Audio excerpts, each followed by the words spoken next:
CM ಆಗಿ 1 ತಿಂಗಳು ಪೂರೈಸಿದ ಹಿನ್ನೆಲೆ ಸಿಎಂ ಡಿಕೆ ಶಿವಕುಮಾರ್ ಮಾಜಿ ಸಿಎಂ ಸಿದ್ದರಾಮಯ್ಯರನ್ನ ಭೇಟಿ ಆಗಿದ್ದಾರೆ. ಪತ್ನಿ ಉಷಾ ಹಾಗೂ ಸಹೋದರ ಡಿಕೆ ಸುರೇಶ್ ಕೂಡ ಉಪಸ್ಥಿತರಿದ್ದರು. ಸಿದ್ದು ಜೊತೆ ಬ್ರೇಕ್ಫಾಸ್ಟ್ ಸವಿದು ಅವರ ಆಶೀರ್ವಾದ ಪಡೆದು ಬಂದಾಗಿ ಖುದ್ದು ಸಿಎಂ ಡಿಕೆ ಶಿವಕುಮಾರ್ ಸೋಷಿಯಲ್ ಮೀಡಿಯಾದಲ್ಲಿ ಪೋಸ್ಟ್ ಮಾಡಿಕೊಂಡಿದ್ದಾರೆ.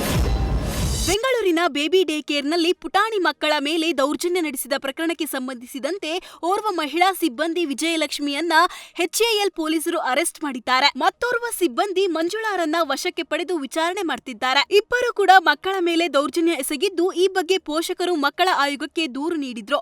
ದೂರಿನ ಅನ್ವಯ ಇದೀಗ ಪೊಲೀಸರು ಕ್ರಮ ತೆಗೆದುಕೊಂಡಿದ್ದಾರೆ.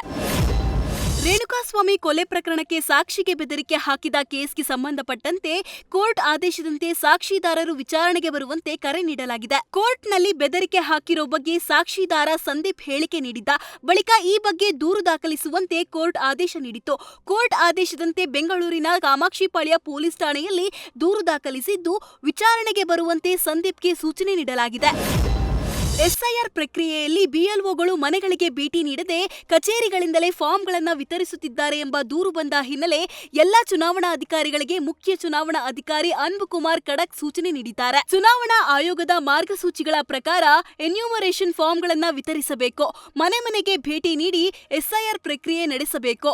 ಎನ್ಯೂಮರೇಷನ್ ಫಾರ್ಮ್ಗಳನ್ನು ಭರ್ತಿ ಮಾಡಲು ಕಷ್ಟಪಡುವ ಮತದಾರರಿಗೆ ಸಹಾಯ ಮಾಡಬೇಕು.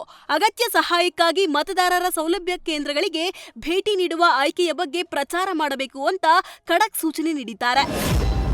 ಕಲ್ಯಾಣ ಮಂಟಪದಲ್ಲಿ ಎಸ್ಐಆರ್ ಪ್ರಕ್ರಿಯೆ ಮಾಡ್ತಿದ್ದಾರೆ ಅಂತ ಕೇಂದ್ರ ಸಚಿವ ಎಚ್.ಡಿ. ಕುಮಾರಸ್ವಾಮಿ ಆರೋಪಕ್ಕೆ ಗೃಹ ಸಚಿವ ಪ್ರಿಯಾಂಕ ಖರ್ಗೆ ಕೌಂಟರ್ ಕೊಟ್ಟಿದ್ದಾರೆ. ಸಿಎಂ ಡಿಕೆ ಶಿವಕುಮಾರ್ ಪ್ರತಿ ಬೂತ್ ನೋಡೋಕೆ ಆಗುತ್ತಾ? ಮಾನದಂಡದ ಆಧಾರದ ಮೇಲೆ ಎಸ್ಐಆರ್ ನಡೆಸಬೇಕು. ಲೋಕಲ್ ಲೀಡರ್ ಹೇಳಿದ್ದಕ್ಕೆ ಹೀಗೆ ಮಾಡಿರಬಹುದು. ತಪ್ಪಾಗಿದ್ದರೆ ಎಲೆಕ್ಷನ್ ಕಮಿಷನ್ ನೋಡಿಕೊಳ್ಳುತ್ತೆ. ಆಯೋಗದ ಕೆಲಸ ಬಿಜೆಪಿ ಜೆಡಿಎಸ್ ನೋಡಿಕೊಳ್ಳುತ್ತಾ ಅಂತ ಎಚ್ಡಿಕೆಗೆ ತಿರುಗೇಟು ಕೊಟ್ಟಿದ್ದಾರೆ.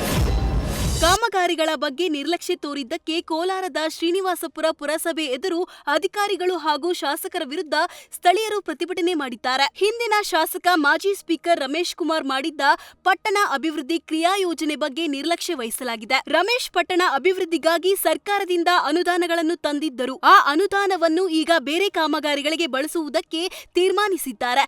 ಪಟ್ಟಣ ಸೌಂದರ್ಯ, ಈಜುಕೊಳ, ಕ್ರೀಡಾಂಗಣ ಸೇರಿದಂತೆ ಹಲವು ಅಭಿವೃದ್ಧಿ ಕಾಮಗಾರಿಗಳಿಗೆ ಮನ್ನಣೆ ನೀಡಿಲ್ಲ ಎಂದು ಆರೋಪ ಕೇಳಿಬಂದಿದೆ.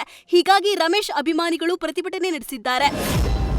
ಇದೇ ಜುಲೈ 5ರಂದು ಬಾಲಿವುಡ್ ನಟ ಅಮೀರ್ ಖಾನ್ ತಮ್ಮ ಗೆಳತಿ ಗೌರಿ ಸ್ಪ್ರಾಟ್ ಜೊತೆ ವಿವಾಹವಾಗಲು ನಿರ್ಧರಿಸಿದ್ದಾರೆ. ಜುಲೈ 5ರಂದು ತಮ್ಮ ಬಾಂದ್ರಾದಲ್ಲಿರುವ ನಿವಾಸದಲ್ಲಿ ಅಮೀರ್ ಖಾನ್ ವಿವಾಹವಾಗಲಿದ್ದಾರೆ ಎಂದು ಮೂಲಗಳು ತಿಳಿಸಿವೆ.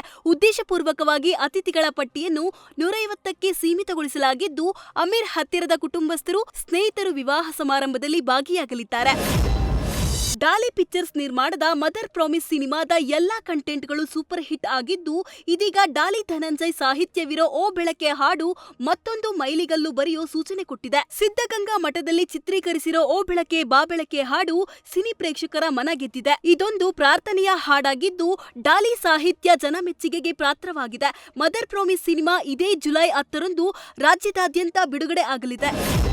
ಕೆವಿಎನ್ ಪ್ರೊಡಕ್ಷನ್ ನಿರ್ಮಾಣದ ಜನನಾಯಕನ್ ಸಿನಿಮಾದ ರಿಲೀಸ್ ಡೇಟ್ ಫೈನಲ್ ಆಗುತ್ತಿದ್ದು, ದಳಪತಿ ವಿಜಯ್ ಅಭಿಮಾನಿಗಳಲ್ಲಿ ಸಂತಸ ತಂದಿದೆ. ಇದೇ ಜುಲೈ ತಿಂಗಳಲ್ಲಿ ಸಿನಿಮಾ ಬಿಡುಗಡೆ ಆಗಬೇಕು ಅನ್ನೋದು ಚಿತ್ರತಂಡದ ಯೋಜನೆ ಆಗಿದ್ದು, ಅದರಂತೆ ಎಲ್ಲಾ ರೀತಿಯ ಸಿದ್ಧತೆ ನಡೆಸಲಾಗ್ತಿದೆ. ಈಗಾಗಲೇ ಸಿನಿಮಾ ಸೋಷಿಯಲ್ ಮೀಡಿಯಾದಲ್ಲಿ ಸಿನಿಮಾ ಲೀಕ್ ಆಗಿದೆ. ಆಗಿದ್ದರೂ ಥಿಯೇಟರ್ನಲ್ಲಿ ರಿಲೀಸ್ ಮಾಡಿ ಗೆಲ್ಲುವ ನಿರೀಕ್ಷೆಯಲ್ಲಿದೆ ಚಿತ್ರತಂಡ. ಬಿಹಾರದಲ್ಲಿ ಶಿಕ್ಷಣ ಇಲಾಖೆಯ ಬೇಜವಾಬ್ದಾರಿಯಿಂದ ಪ್ರಶ್ನೆ ಪತ್ರಿಕೆ ಹಾಗೂ ಉತ್ತರ ಪತ್ರಿಕೆಗಳ ಬಂಡಲ್ಗಳು ನೀರಿನಲ್ಲಿ ತೇಲಾಡಿವೆ.